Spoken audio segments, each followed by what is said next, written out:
All right, let's just dive right into this. I want you to picture this scene. You're home alone, it's late, the house is quiet, maybe a little too quiet, and then out of nowhere, you feel it. The hair on the back of your neck stands up. It's this undeniable, gut-wrenching feeling that you are not alone, that someone or something is watching you. You whip your head around, your heart is just pounding, and of course, there's nothing there. If that sounds at all familiar, you are definitely not the only one. It is an incredibly common human feeling, the kind of thing that has fueled ghost stories for, well, forever. But what if I told you it has nothing to do with the paranormal, that this creepy feeling is actually a highly sophisticated feature of your own brain's design? Well, today, we're gonna pull back the curtain and demystify this exact thing. We're gonna find the ghost in your own machine. So here's our game plan. First, we'll get a handle on the feeling itself. Then we'll dig into the ancient software that's still running in our modern brains. After that, we'll meet the scientific ghost hunters that are actually responsible, see how they pop up in the real world, and then, at the very end, I'm gonna give you a toolkit to get your peace of mind back. Okay, so let's start with that feeling. It is unsettling, it's primal, and it really taps into some of our deepest, oldest fears. But, the key to understanding it is to stop thinking of it as some kind of supernatural warning and start seeing it for what it really is, a powerful, ancient feature of your own mind. And this right here, this is the most important thing to get. That feeling isn't a glitch in the system. It's a feature. It's a survival tool that's been sharpened and fine-tuned over millions of years of evolution. It's just going a little haywire in our safe modern world. Your brain isn't broken. It's just doing its job a little too well. It's just trying to protect you. To really get this, you have to realize that we are all walking around with what you could call Paleolithic software, right? Our brains evolved for a world that was just fundamentally dangerous. A world where being alone could mean you were about to become dinner for something else. The saber-toothed tigers are long gone, but that software is still there. And this slide right here shows the simple, kind of brutal math that drove our evolution. Nature basically played a numbers game. So imagine one of our ancestors hears a rustle in the grass. If they assume it's a predator and run away, but it was just the wind, what's the cost? A few wasted calories. No big deal. But what if they assume it's just the wind and it's actually a predator? Well, game over. So evolution naturally selected for a paranoid brain, a brain that would always rather be safe than sorry. Okay, so if it's our ancient brain software, what are the specific parts doing the work? Let's put on our lab coats for a minute and meet the three main scientific ghost hunters inside our heads that are responsible for cooking up these phantom presences.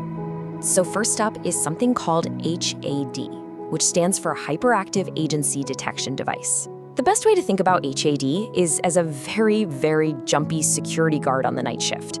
So when a floorboard creaks, HAD doesn't think, well, the house is just settling.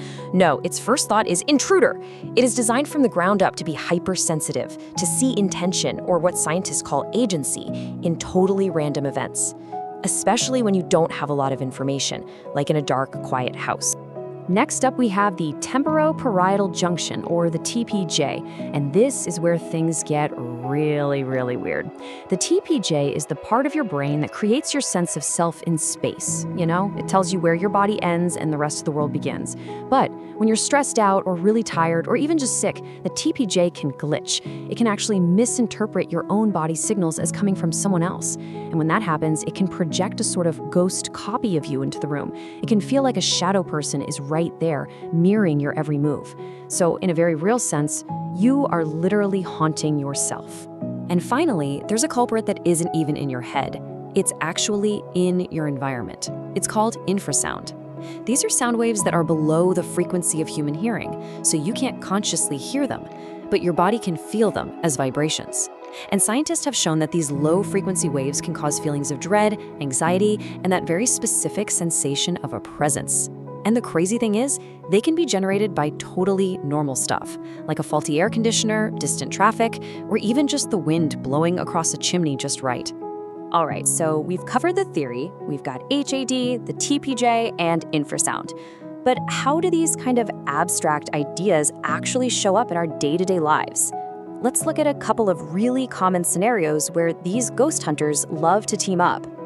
And here you can see exactly how these things work together. So think about the shower shadow. We've all been there, right? You're in a vulnerable state, your hearing is muffled by the water. I mean, it is the absolute perfect environment for your HAD to see a towel swinging on the door and just scream, "Intruder." Or how about working late in the office, all alone? You're tired, which can cause your TPJ to glitch out, creating that feeling of a presence just in the corner of your eye. And meanwhile, the constant hum of the building's HVAC system could be pumping out infrasound, adding to that general sense of unease. So understanding the science is one thing, and it's super empowering. But what can you actually do in that moment when that creepy feeling hits you? Well, the good news is we can use our higher, logical brain to override these primal, ancient instincts. So let's build a practical toolkit you can use the next time this happens. Here are 5 science-backed steps. First, do a reality check. Just say the feeling out loud, but then question it. Look for evidence. This actually engages your logical prefrontal cortex. Second, break up the sensory void. Flip on a light, put on some music, give your brain some real data to chew on so it stops making up monsters. Third, play detective for a second. Check for those sources of infrasound, like a humming fridge or an old fan. Fourth, you can manually calm your nervous system with something called a physiological sigh. That's 2 quick inhales through your nose, followed by 1 long, slow exhale through your mouth. It sends a direct signal of safety to your brain. And finally, look, if this feeling is happening all the time, it might be tied to some deeper anxiety. And just talking to a professional can really help retrain your brain's threat detection system.